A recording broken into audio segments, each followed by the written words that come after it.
So macOS is starting right now, and at this point we want an application to start immediately. So let's do that. Okay, we're gonna try to do this with the Desktop Goose app. So we want this to start automatically when macOS boots or starts.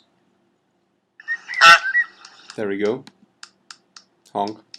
So how do we do this? We go to the Mac icon, we go to System Preferences, and in Users and Groups, where is that thing? Users, here.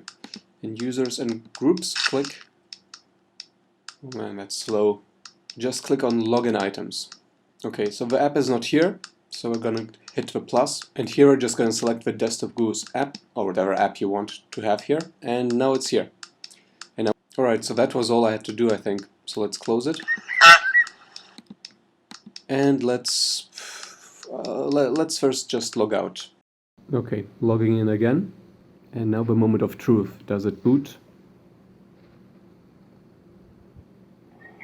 Yes, it does. Hope this helped. Give this video a like. Have a good one. Enjoy your goose. Until next time, ciao.